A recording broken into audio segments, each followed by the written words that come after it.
한 사람의 뛰어난 아이디어나 창의력이 국가의 발전에 기여하는 시대가 됐습니다. 이처럼 창의적인 인재의 중요성은 날이 갈수록 높아지고 있는데요. 특히 올해 교육부의 정책 비전이 모두가 행복한 교육, 미래를 여는 창의 인재로 발표되면서 이를 위한 교육과정의 개발과 체제 혁신에 관심이 모아지고 있습니다. 네, 그래서 오늘 사이언스 앤 피플에서는 성균관대학교 교육학과 양정호 교수와 함께 교육부의 정책을 통해서 바라본 창의 인재 양성 방향에 대해서 이야기 나눠보겠습니다.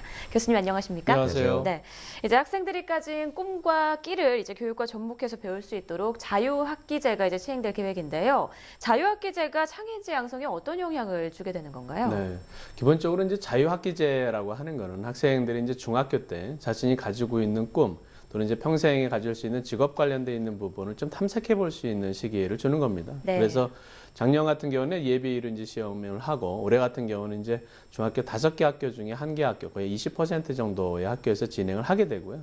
앞으로 한 2, 3년 후에는 이제 모든 학생들이 경험을 해볼 수 있게 됩니다. 그런 차원에서 보면은 앞으로 직업에 대한 걸 한번 찾아볼 수 있는 본인의 능력을 한번 찾아볼 수 있는 그런 기회가 되지 않을까 생각이 됩니다.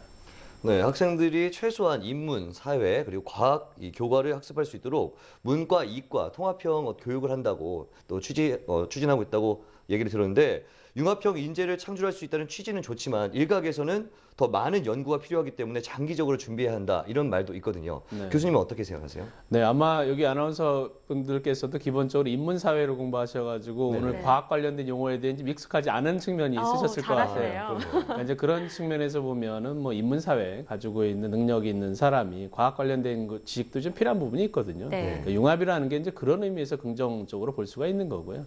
이제 그러다 보니까 너무 그 과학이라든지 또는 특정 분야를 같이 엮어가지고 융합이라는 용어로 해서 사용하다 보면 이게 쉽지 않은 측면이 있습니다.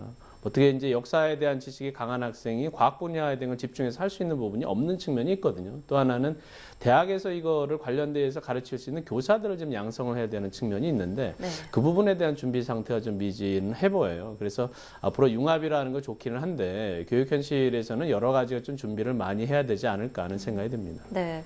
또 창의 인재 양성을 위해서 꼭 필요한 것 중에 하나가 창업 교육이 아닐까 싶거든요.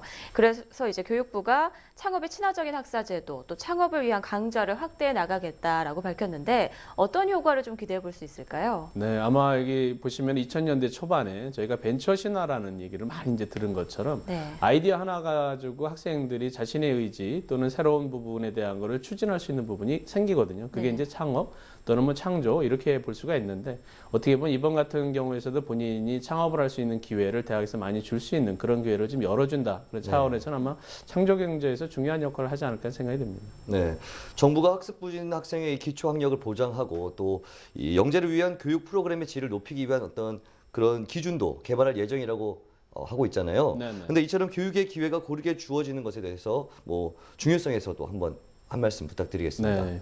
교육이라고 하는 건 어떻게 보면 위아래도 없고 모든 네. 사람들한테 공평하게 하는 게 가장 중요한 부분이라고 볼 수가 있고요. 그런 측면에서 보면은 뭐 고른 기회라고 하는 것 또는 저소득층 학생이라든지 여러 가지 여건이 어려운 학생들한테 많은 기회를 부여하는 것이 가장 중요하다 이렇게 볼 수가 있습니다. 이번에 아마 그런 측면에서 지원을 하게 되는 거예요. 물론 장학금에 대한 지원도 있긴 하지만 교육과정에 대한 충분한 지원도 이제 필요한 부분이 있습니다. 또 하나는 아주 뛰어난 학생들한테 본인의 능력을 좀 발휘할 수 있는 기회를 주는 것이 되게 중요하거든요. 그런 측면에서 봤을 때 영재교육 또는 그게 과학과 관련된 영재가 될 수도 있고 언어 관련된 영재가 될 수도 있는데 이런 학생들이 나름대로의 충분한 교육과정을 통해서 그 역량을 길러줄 수 있는 그런 부분이 가장 중요하지 않을까 하는 생각이 듭니다. 네. 이런 취지를 갖고 있는 이번 교육이 좀 현장에서 잘 이루어져서 앞으로 이제 창의 인재들이 마음껏 기량을 좀 펼칠 수 네. 있는 사회가 됐으면 좋겠습니다. 오늘 말씀 고맙습니다. 네, 감사합니다.